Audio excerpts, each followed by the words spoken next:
അപ്പം നമുക്ക് നമ്മൾ ഇടഞ്ഞു വെച്ചേക്കുന്ന മൈദ നമുക്ക് ഇതിനകത്തോട്ട് കുറേശ്ശെ ഒന്നിടാം. നമ്മൾ പഞ്ചസാര ഇതും കൂടെ ആയിരുന്നു മുട്ടയും കൂടെ ബീറ്റ് ചെയ്ത്. ഇതിനകത്ത് നമ്മൾ വാനില എസൻസ് ഒന്നും ചേർക്കുന്നില്ല കേട്ടോ. നമ്മുടെ മൈദ നമുക്ക് കുറേശ്ശെ അങ്ങോട്ട് ഇട്ട് കൊടുത്ത് ഇതൊന്ന് ഇളക്കുക. എപ്പോഴും നമുക്കൊരു ബീറ്ററുള്ളത് നല്ലതാണ്. ബീറ്ററിൻ്റെ കൂടെ വേറെ ഒന്നും പറ്റത്തില്ല. ബീറ്റർ തന്നെ വേണം. അപ്പോൾ നമ്മുടെ മൈദ കാക്കില്ല വലിയ നമ്മൾ ആ മൈദ എല്ലാം ഒന്ന് നമുക്ക് കുറച്ച് പാല് നമുക്ക് ഒഴിക്കാം. മൈദ നമ്മൾ അങ്ങോട്ട് കുഴഞ്ഞിട്ട് ഇനി നമുക്ക് കുറച്ച് പാല്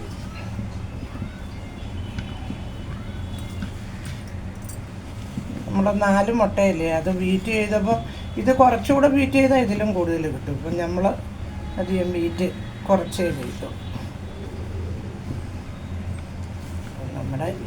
ഇപ്പം നമ്മൾ തിളപ്പിച്ച് വെച്ചിരുന്ന ചൂട് പാലില്ലേ അതല്ലേ കുറച്ച് നമുക്ക് അടുത്ത് അങ്ങോട്ട്. ഞാനിപ്പോൾ ഇതൊക്കെ ഉണ്ടാക്കുന്നത് ഇവിടെ കുഞ്ഞുള്ളത് കൊണ്ടാന്ന് വെച്ചാൽ കടയിൽ നിന്നും മേടിച്ച് കൊടുക്കണ്ടായി. അപ്പം നമുക്ക് ഈ സാധനമൊക്കെ ഉണ്ടെങ്കിൽ നമുക്ക് ഇച്ചിരി ഒന്നും ഉണ്ടാക്കാം. അധികം ചിലവൊന്നുമില്ല. കൂടി വന്ന 4 മുട്ടയുടെ പിന്നെ ഇച്ചിരി മൈദയും കുറച്ച് പഞ്ചസാരയും ഇച്ചിരി പാലും പിന്നെ മറ്റേ അല്ലാത്തതും ഉണ്ട്. ഇതിപ്പം നമ്മൾ സ്പോഞ്ച് കേക്കാണ് ഉണ്ടാക്കുന്നത്. അതുകൊണ്ട് നമ്മളിത് വലുതായിട്ടൊന്നും വേറെ ഒന്നും ചേർക്കുന്നില്ല. അപ്പം നമ്മുടെ പാല് നമുക്കൊരു ശകലവും കൂടെ ലൂസാക്കണം. ഒരു ശകലം പാലും കൂടെ നമ്മൾ ചേർത്ത് ഇത് വേണേൽ ഒന്നുകൂടെ ഒന്ന് ബീറ്റ് ചെയ്യാം. പക്ഷെ നമ്മൾ ഇതുപോലത്തെ ഒരു ഇത് വെച്ച് ചെയ്താൽ മതി.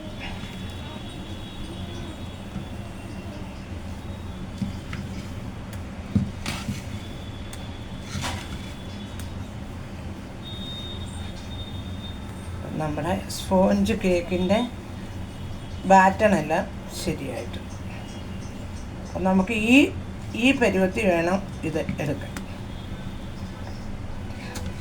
അപ്പം നമ്മൾ ബീറ്റ് ചെയ്തുകൊണ്ട് നന്നായിട്ട് സോഫ്റ്റായിട്ടുണ്ട്.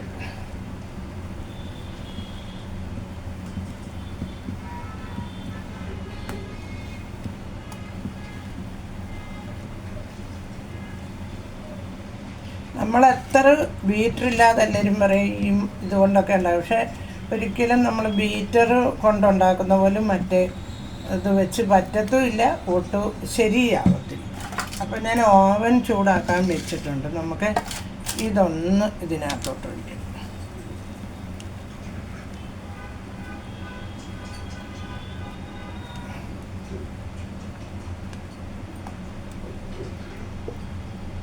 ഇപ്പം മുട്ടയുടെ ചുവയൊന്നും കാണത്തില്ല, പാലൊഴിക്കുന്നതുകൊണ്ട്.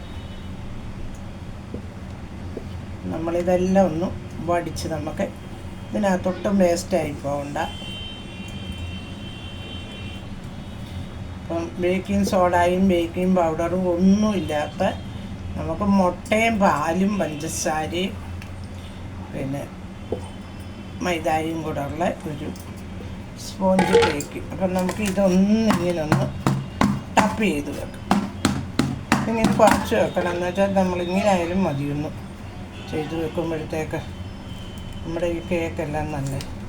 പക്ഷെ ഇത് ഇച്ചിരി ഏറെ ഉണ്ടാകും. എനിക്ക് തോന്നുന്നു ഞാൻ ഒഴിച്ചപ്പോൾ ഒരു ശകലം വെള്ളത്തിലൊരു ഇതിന് വന്നിട്ടുണ്ടെന്ന് നോക്കില്ല. അപ്പോൾ ഏതായാലും നമുക്കത് ചുട്ടുന്നു. നമ്മളിപ്പോൾ പാലിച്ചിരി ഏറെ ഒഴിച്ചു അല്ലേ നമ്മൾ. അപ്പം നമുക്ക് ഇതിലെ ആ ബബിൾസ് എല്ലാം ഒന്ന് കളഞ്ഞ് നമുക്കിതെങ്ങനെ ഉണ്ടെന്നൊന്ന് നോക്കാം. നമുക്ക് ഞാൻ ഓവന് ഇത് എടുത്ത് വെച്ചേക്കുക. ഞാൻ കാണാവുന്ന ഒന്ന് നിങ്ങൾക്ക്. ഇപ്പം നമ്മുടെ ഓവനെല്ലാം ഞാൻ ചൂടാക്കി വെച്ചേക്കാം. നമുക്ക് ഇത് അതിനകത്ത് വെക്കാം. എന്നിട്ട് ഒരു മണിക്കൂർ ഇരിക്കട്ടെ. ഒരു 45 മിനിറ്റെങ്കിലും വേണം. അപ്പം നമ്മുടെ കേക്ക് അങ്ങനെ ഇരുന്ന് വെക്കുക. ഒരു 10 മിനിറ്റ് ആയിട്ടുണ്ട്. നമുക്കൊരു 35 മിനിറ്റ് കൂടെ ആവട്ടെ. അപ്പം നമ്മുടെ കേക്ക് അങ്ങനെ ഇരുന്ന് വീഴുന്നു. പിന്നെ നമുക്ക് കേക്ക് ഞാൻ ഇപ്പം എടുത്തിട്ടേ ഉള്ളൂ, പിന്നെ വെച്ചതേ ഉള്ളൂ. പിന്നെ വീഡിയോ അങ്ങ് ഒത്തിരി ആവുന്ന കാരണം കേക്ക് ഞാൻ നിങ്ങളെ അടുത്തതിൽ കാണിക്കാം. നോക്കട്ടെ, ഇതിൽ തന്നെ പിന്നെ ആഡ് ചെയ്യാമെങ്കിൽ ആഡ് ചെയ്യുക. അപ്പോൾ അങ്ങനെ സ്പോഞ്ച് കേക്ക് ഉണ്ടാക്കുന്നത് എങ്ങനെയാണെന്ന് അറിഞ്ഞാൽ നന്നായിട്ടിരിക്കും. ഞാൻ 2-3 വട്ടം ഉണ്ടാക്കി നോക്കിയത് കേട്ടോ. Okay, by.